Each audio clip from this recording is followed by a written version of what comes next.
L'étranger d'Albert Camus, lu par Serge Cazenave. Première partie, chapitre 1. Aujourd'hui, maman est morte, ou peut-être hier, je ne sais pas.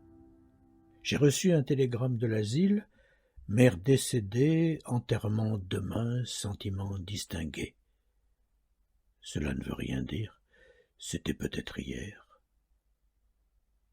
L'asile de vieillards est à Marengo, à 80 kilomètres d'Alger. Je prendrai l'autobus à 2 heures et j'arriverai dans l'après-midi. Ainsi je pourrai veiller et je rentrerai demain soir. J'ai demandé 2 jours de congé à mon patron et il ne pouvait pas me les refuser avec une excuse pareille. Mais il n'avait pas l'air content. Je lui ai même dit « ce n'est pas de ma faute ». Il n'a pas répondu. J'ai pensé alors que je n'aurais pas dû lui dire cela. En somme, je n'avais pas à m'excuser. C'était plutôt à lui de me présenter ses condoléances. Mais il le fera sans doute après-demain, quand il me verra en deuil. Pour le moment, c'est un peu comme si maman n'était pas morte. Après l'enterrement, au contraire, ce sera une affaire classée et tout aura revêtu une allure plus officielle. J'ai pris l'autobus à 2 heures. Il faisait très chaud. J'ai mangé au restaurant chez Céleste, comme d'habitude. Ils avaient tous beaucoup de peine pour moi. Et Céleste m'a dit « On n'a qu'une mère ». Quand je suis parti, ils m'ont accompagné à la porte. J'étais un peu étourdi, parce qu'il a fallu que je monte chez Emmanuel pour lui emprunter une cravate noire et un brassard. Il a perdu son oncle il y a quelques mois. J'ai couru pour ne pas manquer le départ. Cette hâte, cette course, c'est à cause de tout cela, sans doute, ajouté au chaos, à l'odeur d'essence, à la réverbération de la route et du ciel, que je me suis assoupi. J'ai dormi pendant presque tout le trajet. Et quand je me suis réveillé, j'étais tassé contre un militaire qui m'a souri et qui m'a demandé si je venais de loin. Je lui ai dit oui, pour n'avoir plus à parler. L'asile est à 2 kilomètres du village. J'ai fait le chemin à pied. J'ai voulu voir maman tout de suite, mais le concierge m'a dit qu'il fallait que je rencontre le directeur. Comme il était occupé, j'ai attendu un peu. Pendant tout ce temps, le concierge a parlé et ensuite j'ai vu le directeur. Il m'a reçu dans son bureau. C'était un petit vieux avec la Légion d'honneur. Il m'a regardé de ses yeux clairs. Puis il m'a serré la main qu'il a gardée si longtemps que je ne savais pas trop comment la retirer. Il a consulté un dossier et m'a dit « Madame Meursault est entrée ici il y a 3 ans.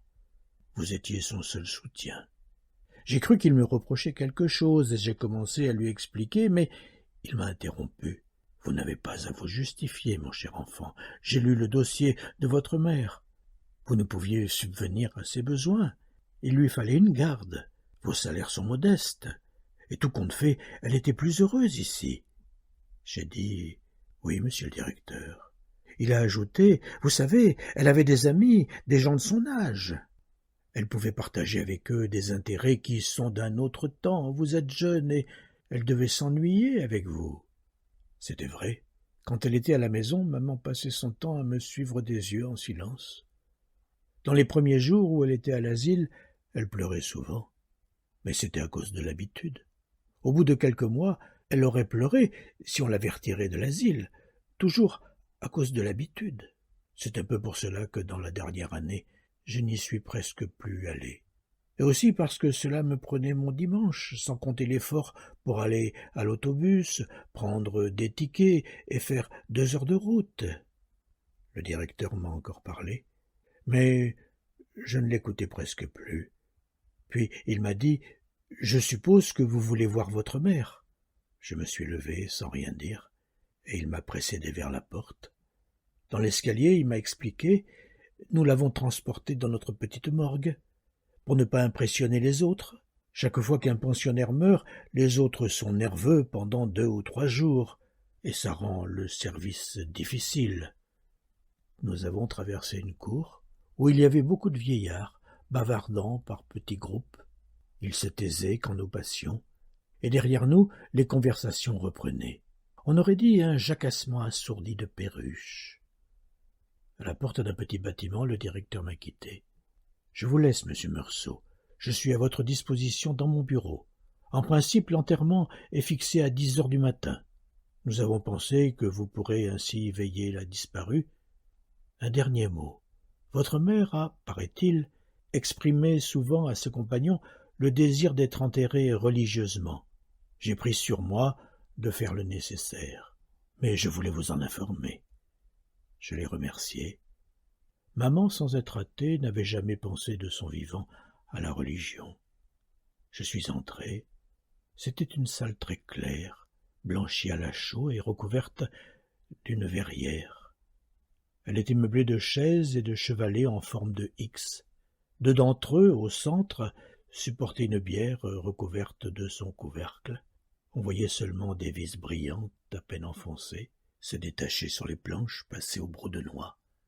Près de la bière, il y avait une infirmière arabe en sarrau blanc, un foulard de couleur vive sur la tête.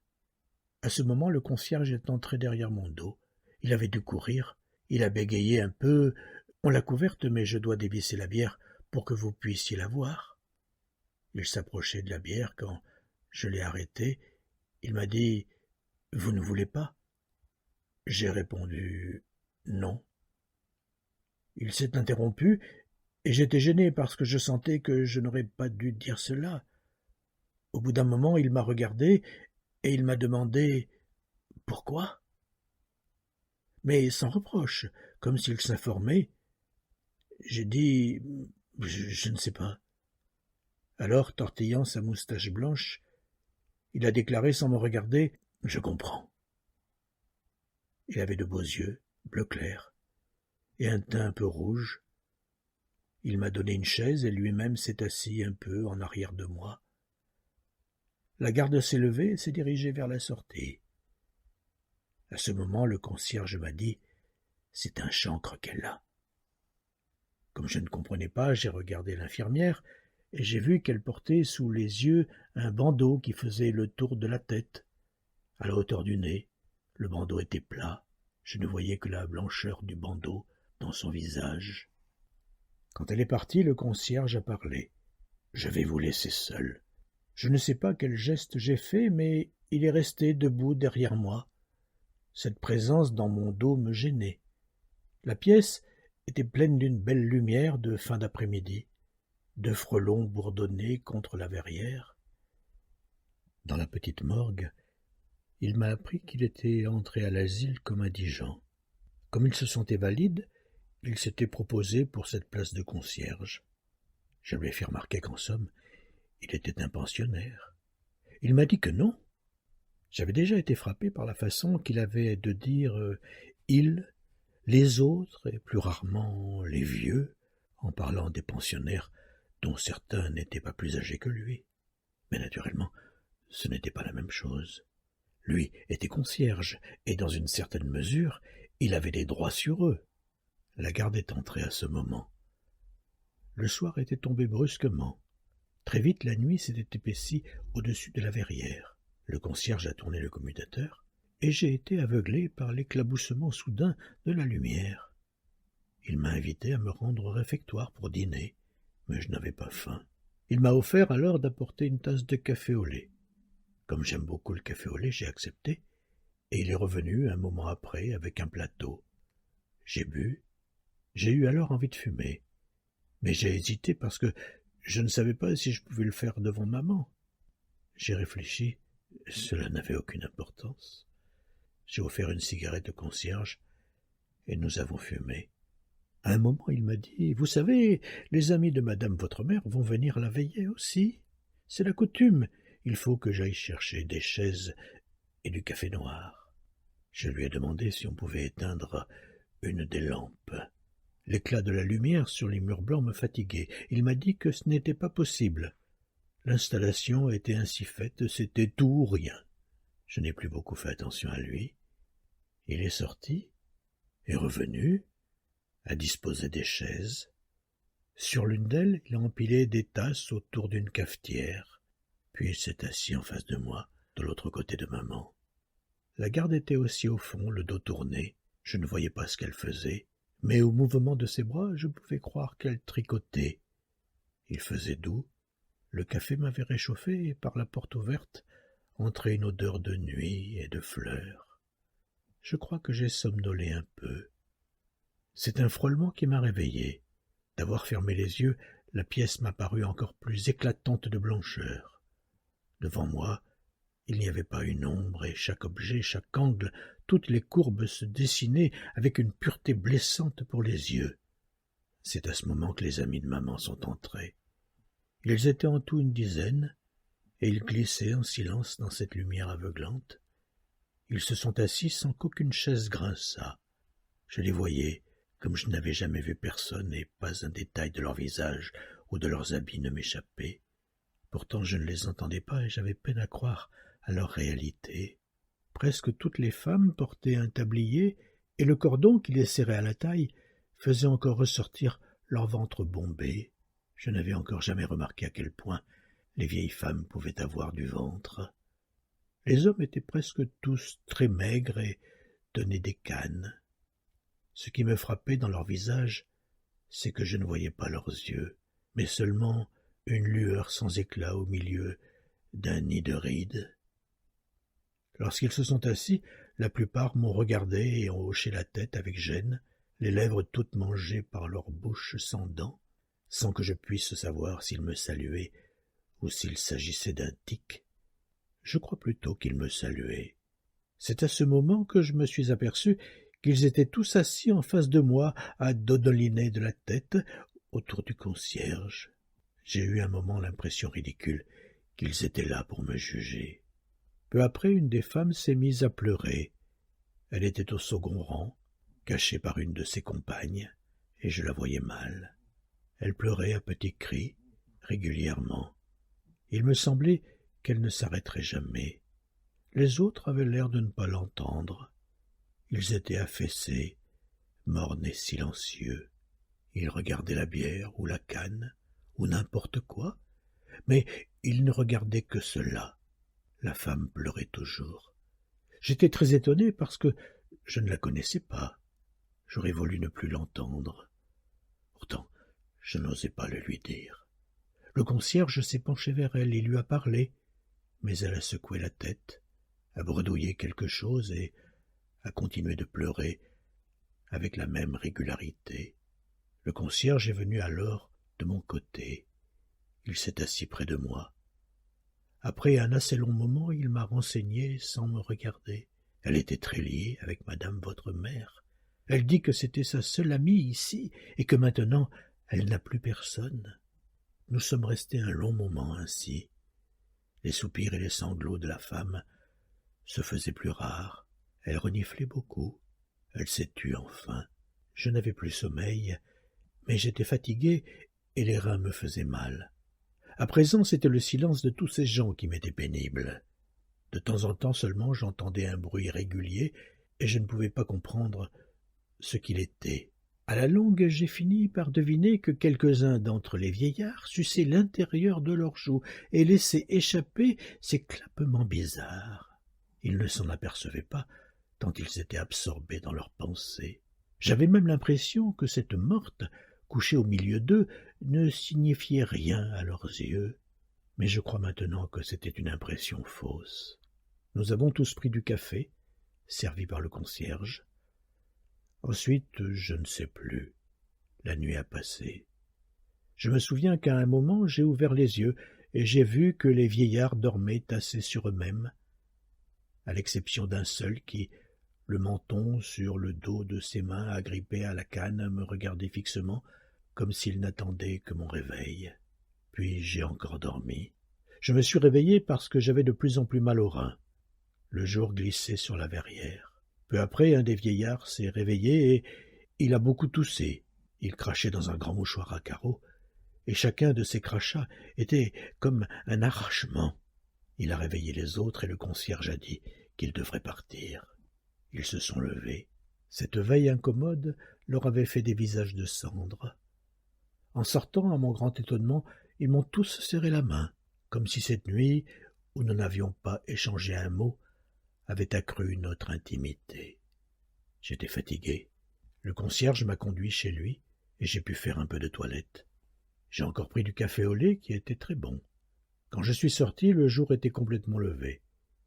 Au-dessus des collines qui séparent Marengo de la mer, le ciel était plein de rougeur, et le vent qui passait au-dessus d'elle apportait ici une odeur de sel. C'était une belle journée qui se préparait. Il y avait longtemps que je n'étais pas allé à la campagne, et je sentais quel plaisir j'aurais pris à me promener s'il n'y avait pas eu maman. Mais j'ai attendu dans la cour, sous un platane. Je respirais l'odeur de la terre fraîche, et je n'avais plus sommeil. J'ai pensé aux collègues du bureau. À 7 heures, ils se levaient pour aller au travail. Pour moi, c'était toujours l'heure la plus difficile. J'ai encore réfléchi un peu à ces choses, mais j'ai été distrait par une cloche qui sonnait à l'intérieur des bâtiments. Il y a eu un remue-ménage derrière les fenêtres, puis tout s'est calmé. Le soleil était monté un peu plus dans le ciel. Il commençait à chauffer mes pieds. Le concierge a traversé la cour et m'a dit que le directeur me demandait. Je suis allé dans son bureau. Il m'a fait signer un certain nombre de pièces. J'ai vu qu'il était habillé de noir avec un pantalon rayé. Il a pris le téléphone en main et il m'a interpellé. « Les employés des pompes funèbres sont là depuis un moment. Je vais leur demander de venir fermer la bière. Voulez-vous auparavant voir votre mère une dernière fois ?» J'ai dit non. Il a ordonné dans le téléphone en baissant la voix « Figeac, dites aux hommes qu'ils peuvent aller. » Ensuite il m'a dit qu'il assisterait à l'enterrement et je l'ai remercié. Il s'est assis derrière son bureau. Il a croisé ses petites jambes. Il m'a averti que moi et lui serions seuls avec l'infirmière de service. En principe, les pensionnaires ne devaient pas assister aux enterrements. Il les laissait seulement veiller. C'est une question d'humanité, a-t-il remarqué. Mais en l'espèce, il avait accordé l'autorisation de suivre le convoi à un vieil ami de maman, Thomas Pérez. Ici, le directeur a souri. Il m'a dit « Vous comprenez, c'est un sentiment un peu puéril, mais lui et votre mère ne se quittaient guère. À l'asile, on les plaisantait, on disait à Pérez « C'est votre fiancé ». Lui riait, et ça leur faisait plaisir. Et le fait est que la mort de madame Meursault l'a beaucoup affecté. Je n'ai pas cru devoir lui refuser l'autorisation, mais sur le conseil du médecin visiteur, je lui ai interdit la veillée d'hier. Nous sommes restés silencieux assez longtemps. Le directeur s'est levé et a regardé par la fenêtre de son bureau. À un moment, il a observé « Voilà déjà le curé de Marengo, il est en avance. » Il m'a prévenu qu'il faudrait au moins 3/4 d'heure de marche pour aller à l'église qui est au village même. Nous sommes descendus. Devant le bâtiment, il y avait le curé et 2 enfants de chœur. L'un de ceux-ci tenait un encensoir et le prêtre se baissait vers lui pour régler la longueur de la chaîne d'argent. Quand nous sommes arrivés, le prêtre s'est relevé, il m'a appelé mon fils et m'a dit quelques mots. Il est entré, je l'ai suivi. J'ai vu d'un coup que les vis de la bière étaient enfoncées et qu'il y avait 4 hommes noirs dans la pièce. J'ai entendu en même temps le directeur me dire que la voiture attendait sur la route et le prêtre commençait ses prières. À partir de ce moment, tout est allé très vite. Les hommes se sont avancés vers la bière avec un drap. Le prêtre, ses suivants, le directeur et moi-même sont sortis. Devant la porte, il y avait une dame que je ne connaissais pas. « Monsieur Meursault », a dit le directeur. Je n'ai pas entendu le nom de cette dame, et j'ai compris seulement qu'elle était infirmière déléguée. Elle a incliné, sans un sourire, son visage osseux et long. Puis nous nous sommes rangés pour laisser passer le corps. Nous avons suivi les porteurs et nous sommes sortis de l'asile. Devant la porte, il y avait une voiture, vernie, oblongue et brillante. Elle faisait penser à un plumier. À côté d'elle, il y avait l'ordonnateur, petit homme aux habits ridicules, et un vieillard, à l'allure empruntée. J'ai compris que c'était M. Pérez. Il avait un feutre mou, à la calotte ronde et aux ailes larges.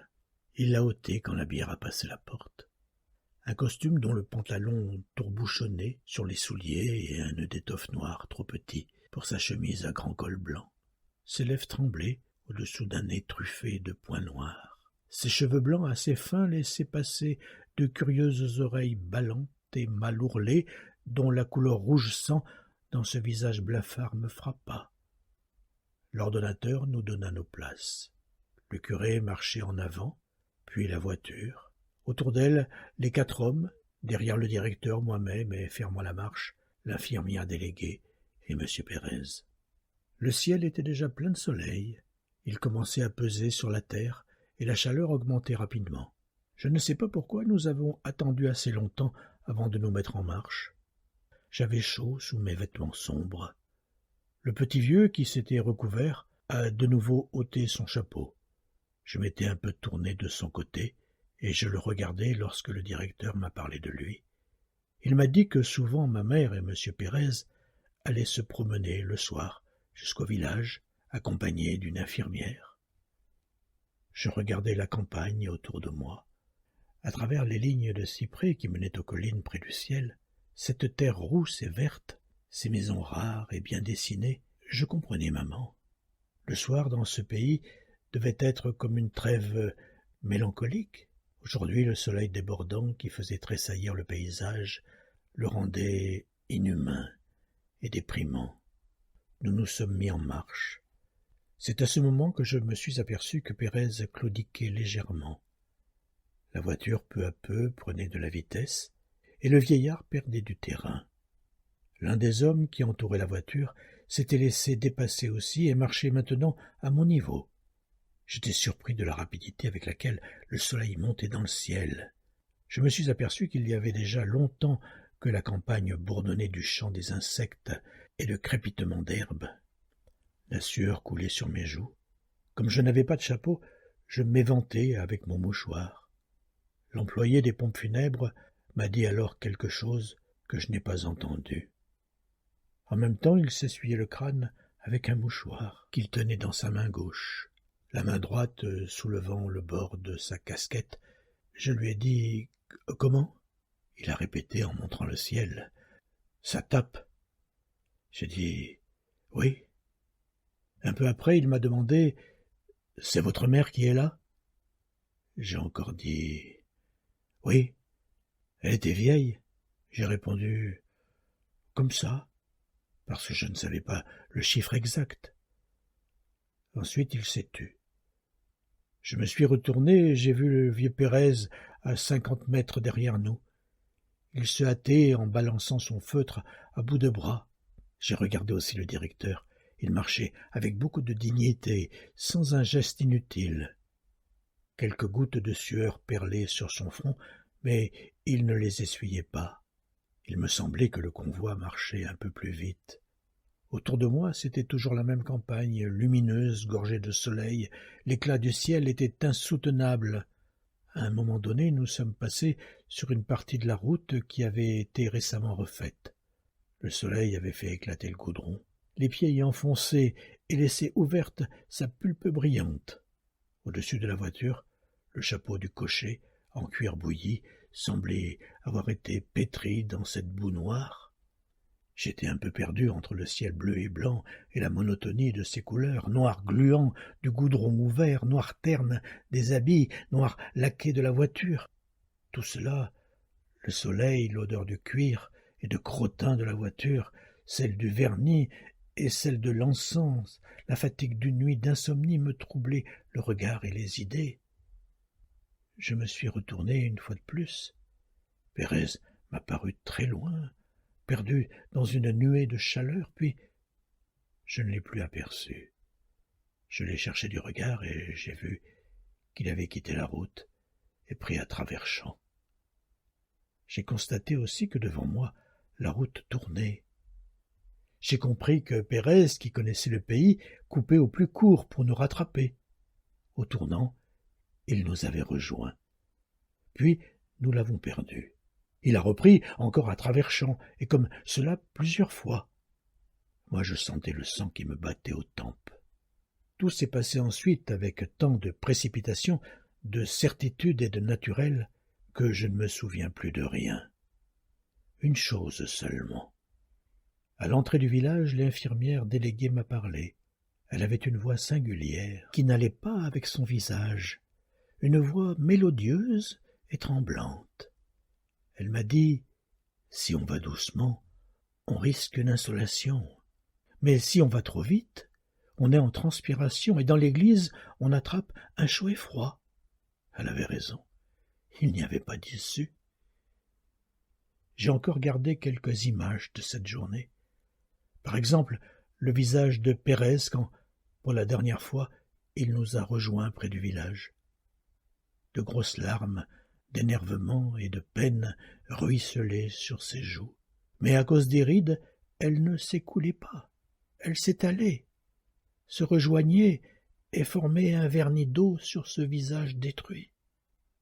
Il y a eu encore l'église et les villageois sur les trottoirs, les géraniums rouges sur les tombes du cimetière, l'évanouissement de Pérez, on eût dit un pantin disloqué, la terre couleur de sang qui roulait sur la bière de maman, la chair blanche des racines qui s'y mêlait.